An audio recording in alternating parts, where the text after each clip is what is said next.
In today's video, we're going to survey and briefly summarize the book of Matthew. Then afterward, as always, I'll share some helpful resources, so stick around until the end.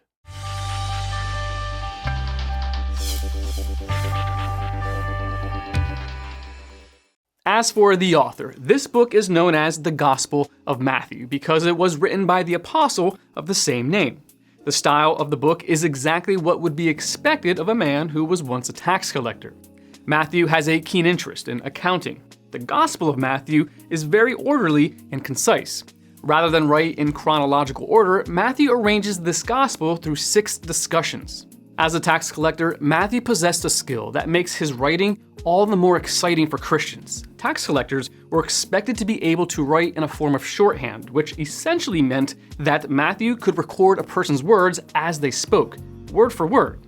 This ability means that the words of Matthew are not only inspired by the Holy Spirit, but should represent an actual transcript of some of Christ's sermons. For example, the Sermon on the Mount, as recorded in chapters 5 through 7, is almost certainly a perfect recording of that great message. As for the date of writing, as an apostle, Matthew wrote the Gospel of Matthew in the early period of the church, probably in AD 55 through 65. This was a time when most Christians were Jewish converts, so Matthew's focus on Jewish perspective in this gospel is understandable. Now, the purpose of writing.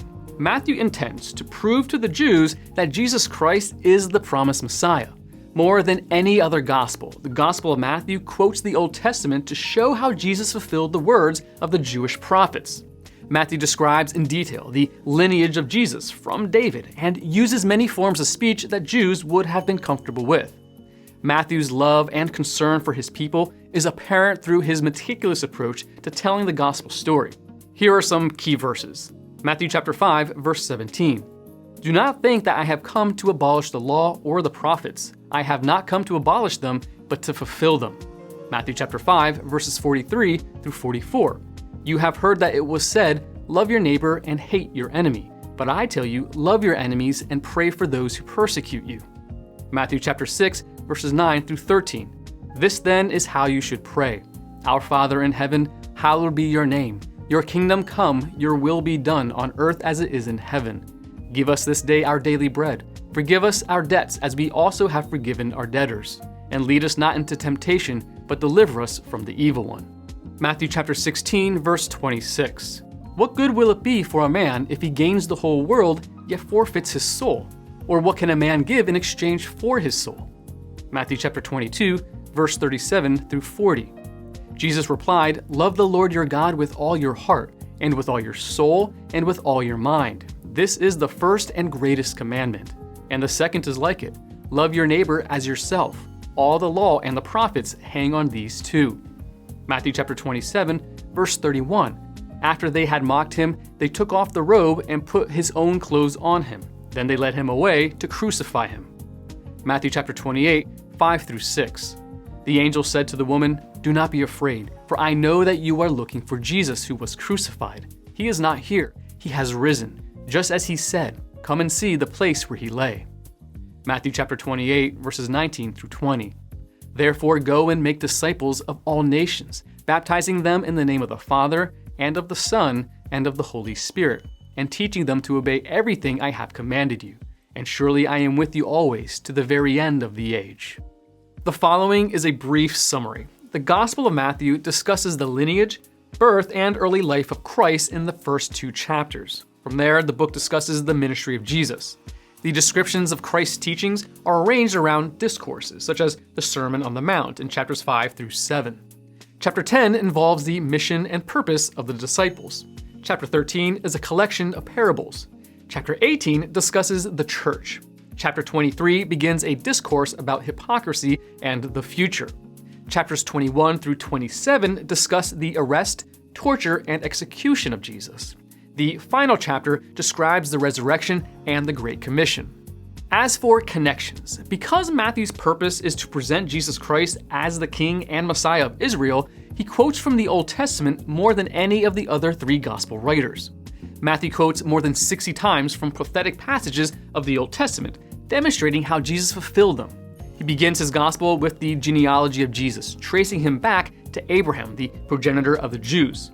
From there, Matthew quotes extensively from the prophets, frequently using the phrase, "as was spoken through the prophet."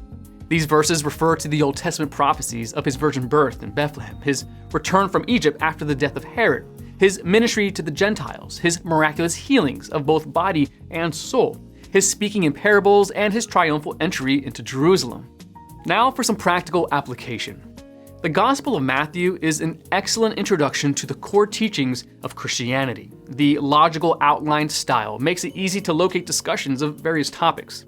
Matthew is especially useful for understanding how the life of Christ was the fulfillment of the Old Testament prophecies. Matthew's intended audience was his fellow Jews, many of whom, especially the Pharisees and Sadducees, stubbornly refused to accept Jesus as their Messiah. In spite of centuries of reading and studying the Old Testament, their eyes were blinded to the truth of who Jesus was. Jesus rebuked them for their hard hearts and their refusal to recognize the one they had supposedly been waiting for. They wanted a Messiah on their own terms, one who would fulfill their own desires and do what they wanted him to do. How often do we see God on our own terms? Don't we reject him by ascribing to him only those attributes we find acceptable, the ones that make us feel good? His love, mercy, grace, while rejecting those we find objectionable, his wrath, justice, and holy anger.